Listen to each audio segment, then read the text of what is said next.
Hey guys, guess what? I'm back. I am coming at y'all with a March TBR. It is very late in the month. I say it's the 10th for me right now, so it's like relatively late, but yeah, I'm coming at y'all with a March TBR. I fully intended to have this out like by like the 3rd. But life just sort of happened. To make a long story short, and I'll talk about this more, like I'm planning on doing some vlogs later this month. I'll talk about it then. But long story short is my girlfriend and I are moving sort of suddenly from Idaho, where we are now, all the way back to Louisiana, where we're from. It's for a variety of things that I probably won't really get into, but that happened. So I've been like, you know, talking to work and getting transferred and like cleaning and like it's sort of taken over a little bit, but I do still have a TBR that I did come up with before we knew we were moving. So it's a hefty one. So it's a lot, and we're just gonna have to go with it. I'm still gonna try for it. There are 2 readathons on there though, and so the way that I'm personally gonna treat readathons in terms of my TBR is I'm gonna read the readathon books during the readathon, and if the end of the readathon hits and I haven't read something, don't read it. It's fine. It no longer counts. It's not a big thing. But yeah, I think I'm just gonna go into my TBR. I've decided to divide my TBR up into sections, sort of. So there's gonna be sequels to books I've already read, books I'm reading for book clubs, readathons, and then a new release, because I am gonna try to read a new release every month. I say this, I did not get to the February one. I may or may not film a February wrap-up, because February was sort of a failure. I read like 3 books. I was not super on top of things. Let's start with the sequels. So the only sequel I am reading this month is Vengeful by V.E. Schwab. I think this was also on my February TBR, but I still have not gotten to it. I still really want to, because I loved Vicious. So I really, if you don't know, it's the sequel to Vicious, also by V.E. Schwab, obviously. And yeah, and it's just sort of a continuation of that story, and I'm very excited about it, and I want to read it because Vicious was amazing. So that's on there. So then for book clubs, in terms of physical book clubs here around me, I'm gonna be reading And Then There Were None by Agatha Christie. The book club is generally just an Agatha Christie. We're gonna talk about Agatha Christie. This is my first time reading Agatha Christie. I've already started this one. And from my understanding, all of her stories follow similar, like, formats, because she's a mystery writer. I'm pretty sure she, like, invented the, like, whodunit type of thing, like, where, you know, strangers appear in a place, and they have to figure out who's murdering them, that sort of thing. And that's how And Then There Were None is set up. But yeah, I'm listening to that as an audiobook, and I'm really enjoying it. The other book I'm reading for a book club is Platform 7 by Louise Doty. For the Literally Dead book club here online. This one's gonna be a challenge for me to be able to read because I can't find it. My library doesn't have it. The library back home once I moved doesn't have it. No one seems to have it. So I guess I'll buy it, but I hate buying a book that I don't know if I'm gonna like. Like, I don't buy books that often. Because I don't like owning things that I may not like. You know, I'm like, So I'm going to try to get to that one. It is definitely low priority for me. It's probably the lowest priority book because I'm a little unsure if I'll like it, but I'm going to try. And that's the last of the book clubs. And then for the readathons. So I'm doing 2 readathons. I am doing the Backless readathon that has already started. It started yesterday. I did not read yesterday because we were like ramming hard on the moving stuff, but Backless readathon is the 9th through the 15th, and it has its own prompts. And then I'm also doing the Spring into Reading-a-thon. Yes, those are in the right order. Yes, Spring into Reading-a-thon. I have it written in my bullet journal as Read into Spring-a-thon, and that's what keeps tripping me up. And that one goes from the 19th to the 29th. So we are going to start moving during that. I am going to try to vlog both of these readathons. Obviously not the first day of the Backless readathon because it already happened and I didn't do it. But I'm going to try that. And then the Spring into Reading-a-thon, I'm going to try to vlog, and it will just sort of also be a moving vlog because I think that'll be fun. But yeah, and so for Backless Readathon, for the prompt, read your shortest backlist title, I am reading... Oh, I should explain how I'm interpreting backlist. I'm interpreting backlist books as books that I own. I know that is not technically the definition. It could be any older book, but I own a lot of books I have not read, and so they are all obviously published from a long time ago, so I'm going to read those. I'm focusing on busting through all that. But yeah. Anyway, first one, shortest backlist title is this cute little book. It's a little poetry book of John Keats' poetry. That's just titled Keats, and it's got like these animations throughout. Like look how pretty. Look how pretty. This is one my girlfriend actually brought with us up here. I've never read John Keats' poetry to the best of my knowledge, so I'm excited. It's only like 45 pages, so like I'm gonna get through it quick. The next one I'm reading for the prompt, these are not in the order of the prompts, or maybe they are. I don't remember the order of the prompts. But for the prompt, a recommended title. I'm going to be reading Tiny Alice by Edward Albee. Edward Albee, there's no S, it's plural. Yeah. Edward Albee, Tiny Alice. This is one that a teacher gifted to me. I don't remember in the context of her gifting it to me, but it was given to me by a teacher, so I'm going to call it a recommendation. It is a play. We're playing with some formats here. It's a play. My girlfriend is familiar with some of Edward Albee's other plays, and she has also talked very highly of those. They're apparently very artsy. So I'm excited to read that. So I guess technically my girlfriend semi-recommended this to me too. Yeah. Next prompt for this is a backlist title that intimidates you, and that is going to be Hunger by Newt Hampson. I know he's like Scandinavian, and I don't know how to pronounce his name, but Newt Hampson. This is one I have tried to read before, and I got, my bookmark's still in here from high school.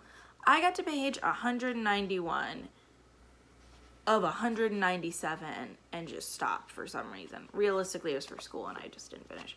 But I only vaguely remember this. I remember it's basically the story of someone starving, and sort of going delirious from that, from what I remember of it.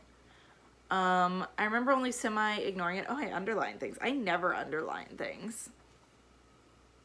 Wow. I never underline things, but I didn't here. That's weird. I don't fully remember reading this, but it is a sort of a reread for me. But yeah, this is probably the most intimidating one because it is a classic and it is like literature, and it has been a very long time since I've read like literature, you know. For the prompt, blue on the cover, I am going to be reading The White Album by Joan Didion. It is a collection of essays that I'm very excited to get to. And then after I finish this, I can watch the Netflix documentary on Joan Didion that I've been wanting to watch, but I wanted to wait and read this because I knew I had some of her essays, and I have not read them. So, yeah. So I'm going to read these. They're just essays. Like I said, we're playing with a lot of formats this month. It's very weird. This is not my usual style. Next is a diverse read, and that is going to be Skin Ink, Identity Repair Poems by Thomas Sayers Ellis. He is black, and he wrote this collection of poetry, sort of focusing on that. And yeah, so it's a collection of his poetry and exclusively his poetry. At first, for some reason, when I first saw this, I thought it was a collection of a bunch of different people's poetry. But yeah, so I'm gonna read this. Yeah, I'm reading a shit ton of poetry this month. Which I guess is good in terms of like reading it all, and in terms of like, you know, broadening my horizons. And then the last prompt, I believe, was just one you're most excited about, and that is Kafka on the Shore by Haruki Murakami. This is also one that I read for school, that I did finish actually, but it's also the favorite book I read in high school, so I am excited to reread it as an adult. Haruki Murakami writes a lot of he's a Japanese author. He writes a lot of magical realism. Yeah, and this is Kafka on the Shore, and I'm excited about it. Yeah, I'm so excited. I'm so excited to read this one. It's obviously going to be read last in the readathon, so I have to get through all the others first. But it's going to be like my little like reward for doing that. And I read, weirdly, this is the thickest one, but I read Haruki Murakami like relatively fast for some reason. Don't know why, but yeah. So that's it for the Backless readathon. For the Spring into Reading-a-thon, I am doubling up prompts because I can do that on that one, and it's less of like, because to me, for the Backless readathon, I could have doubled up prompts. But that feels a little bit like cheating because the goal is to get through your backlist. So I'm like, that doesn't defeat the purpose. For the Spring into Reading-a-thon, one of them is still a backlist book. But yeah, so the first one I'm going to read that will fulfill the prompt, Collecting Dust, which is just a book you've had, or slash a book that's been on your TBR, which I'm interpreting as a book I own, and also pink on the cover. I'm reading Love Poems by Pablo Neruda.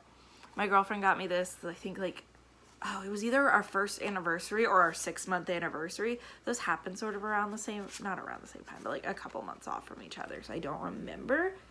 But yeah, it's just a cute little book of poetry. I love poems. Yeah, I'm very excited. So yeah, this is gonna fulfill the prompts, Collecting Dust and